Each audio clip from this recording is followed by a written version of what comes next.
This is Heliox, where evidence meets empathy. Independent, moderated, timely, deep, gentle, clinical, global, and community conversations about things that matter. Breathe easy, we go deep and lightly surface the big ideas.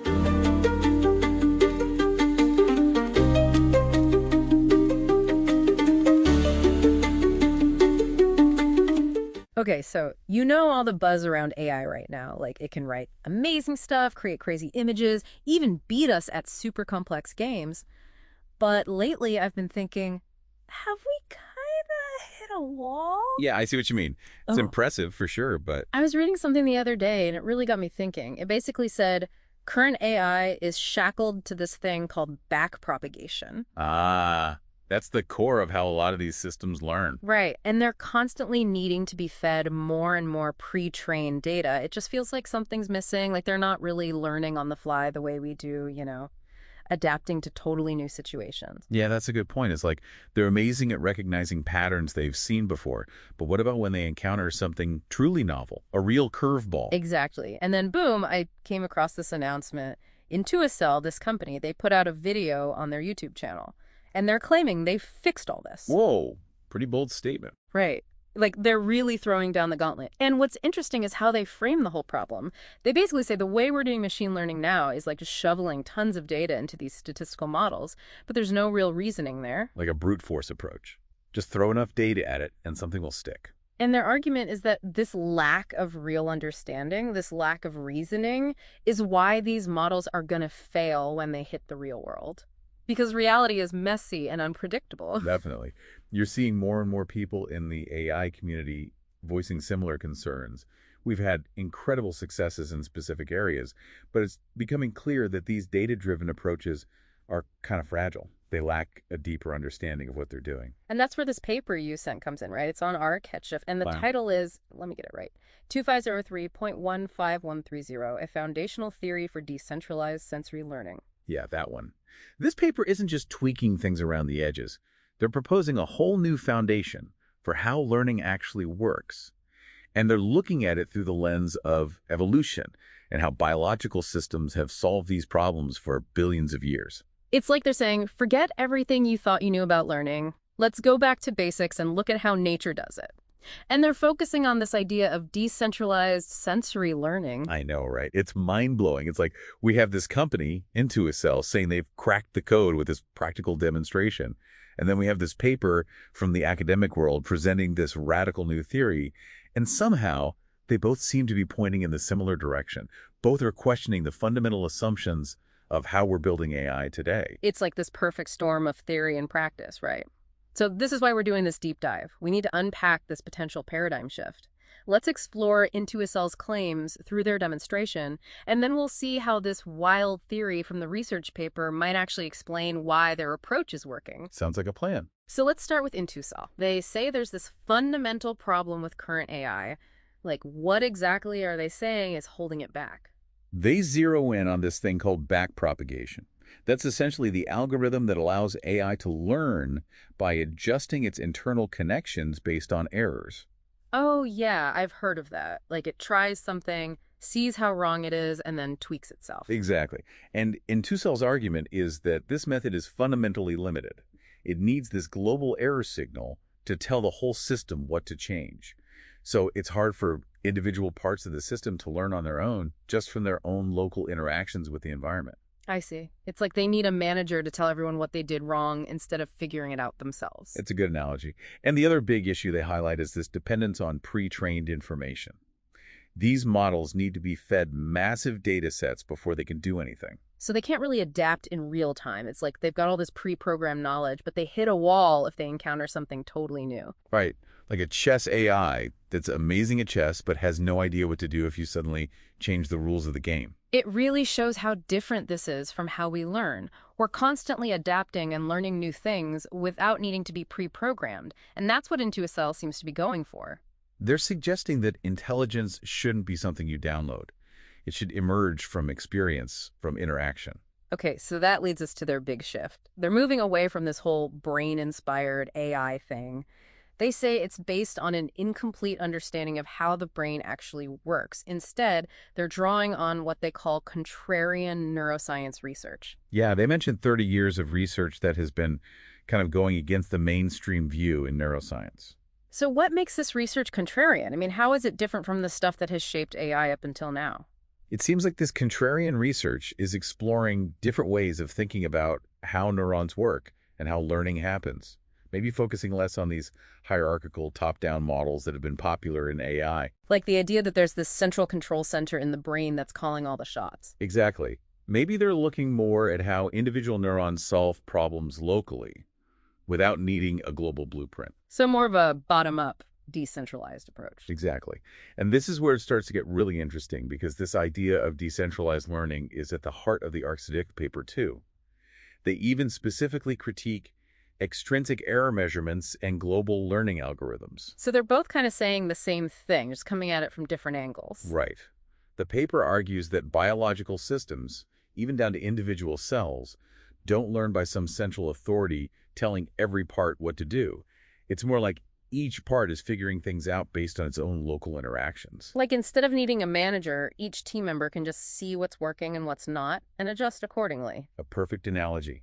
And to replace this idea of global error correction, they introduced this concept of reinterpreting sensory signals as part of a negative feedback control system. Okay, that sounds kind of complicated. Can you break that down for us? Sure.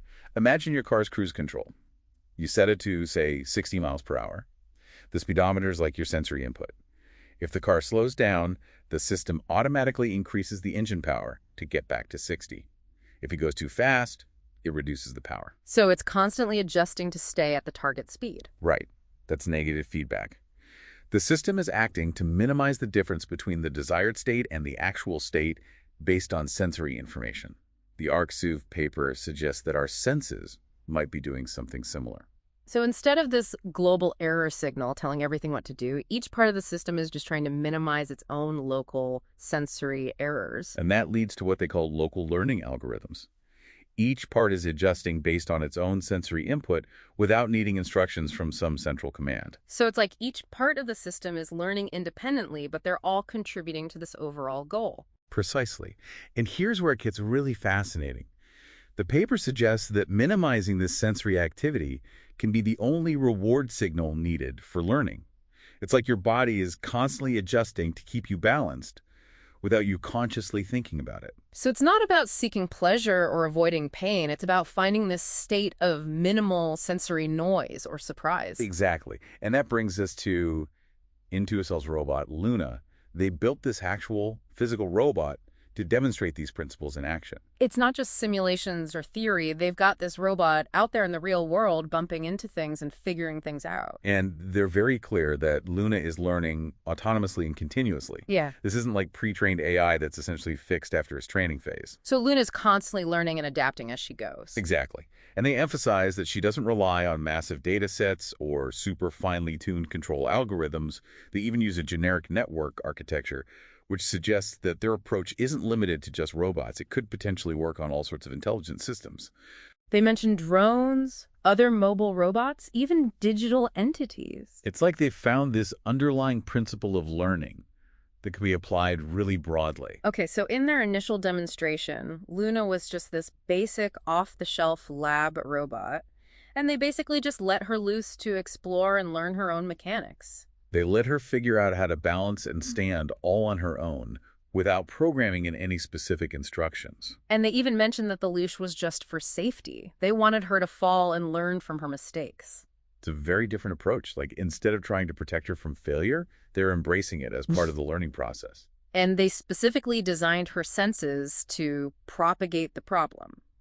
Instead of predefining solutions, they built the system so that she would have to figure out how to achieve stability on her own. It's like they're setting up the environment to encourage learning, to force the system to discover solutions through interaction. Right. And they contrasted this with traditional machine learning, where you would have to program in all the robot's movements and then retrain the model every time something changed. So a very manual and time-consuming process. Yeah. And their approach is all about adaptability. Yeah. And this links back to the ArcSiv paper. Luna is learning through interaction, and the reward is finding that state of minimal sensory input. When she falls, it creates all this unexpected sensory information. So learning to stand is essentially about minimizing that noise. Exactly. It's not about someone telling her good job or giving her a point. It's about finding that internal state of balance. Then they took Luna to a whole new challenge, an icy surface. And they presented this as an example of how their system can generalize to totally new situations. It's a key test for any intelligent system. Can you adapt to something you've never encountered before? They were saying that with traditional ML, you'd have to take the robot offline, retrain it with data from the icy surface, and then redeploy it. It's a rigid process that doesn't allow for real-time adaptation. And Intuacel is claiming they've moved beyond that. They even said this isn't just next-generation AI, it's the first generation of genuine intelligence. That's a bold statement. Yeah. But their demonstration on the ice does suggest that Luna's doing something different. She's adapting in real time to a novel situation. And they think this approach, making intelligence the starting point, is the key to building truly autonomous systems. Systems that can function in the real world with all its unpredictability. It's a fascinating concept. Systems that can learn and evolve on their own without needing constant human intervention. And they even laid out Luna's future development. They're calling this her newborn era, where she's just figuring out how to control her body. Right, like a baby learning to crawl. Next, they expect her to start taking her first steps, the toddler phase.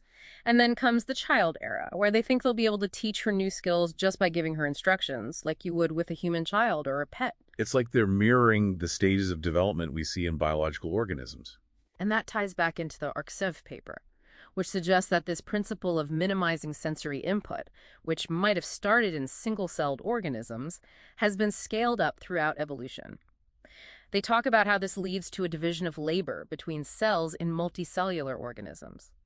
So, Luna, trying to stay balanced, could be seen as a very basic version of this local learning. It's a really intriguing connection. The paper argues that this simple principle of minimizing local sensory errors was so effective that evolution built upon it. As organisms became more complex, different cells specialized in different tasks. Like some cells became really good at sensing light, others at contracting muscles, and so on. Right. But they were all still operating under this basic principle of minimizing their local sensory input. And the nervous system evolved as a way to connect these specialized cells and coordinate their actions. So it's like each cell is still solving its own local problem, but they're all working together as part of a larger system. And that's how you get complex behavior and intelligence emerging from these simple, decentralized interactions. And Intuacel's approach, with their generic network and each node solving its own problem, could be seen as a technological implementation of this same principle. So it's like they're taking inspiration from billions of years of evolution and applying it to AI. Precisely. And if you go back to the Arielov paper's core argument, they're proposing that this whole idea of sensory learning as a decentralized process driven by negative feedback might be fundamental to how intelligence works, even at its most basic level. So they're suggesting this might have been present in the very first single-celled organisms. Like, even single cells need to maintain their internal stability in a changing environment. They need to sense things like temperature, chemical gradients, and adjust accordingly. So maybe this basic ability to minimize disruptive sensory input to find a stable state is the foundation for all learning and intelligence. It's a really powerful idea.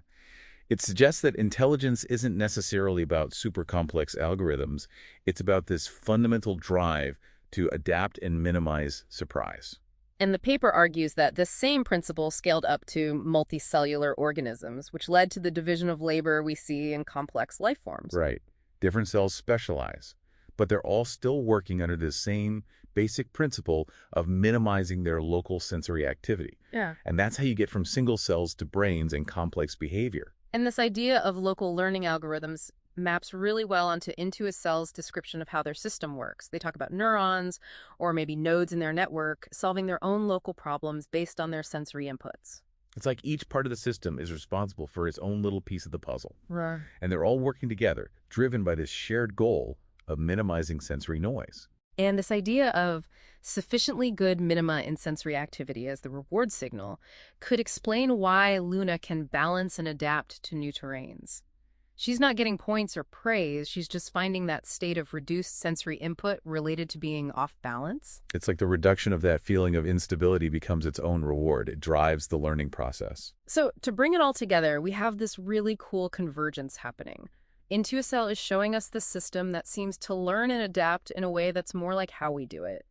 And the ArcSIF paper provides a potential explanation for why this might be working, drawing on this deep evolutionary perspective on learning.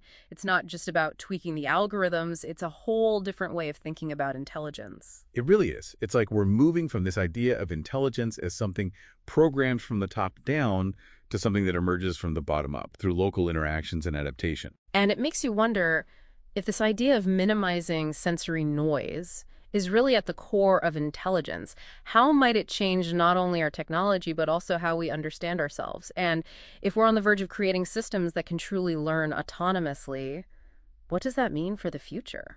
It's exciting and a bit daunting at the same time, right?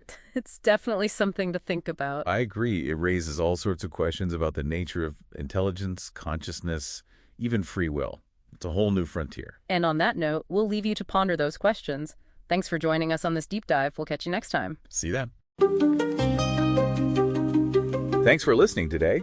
4 recurring narratives underlie every episode: boundary dissolution, adaptive complexity, embodied knowledge, and quantum-like uncertainty. These aren't just philosophical musings, but frameworks for understanding our modern world.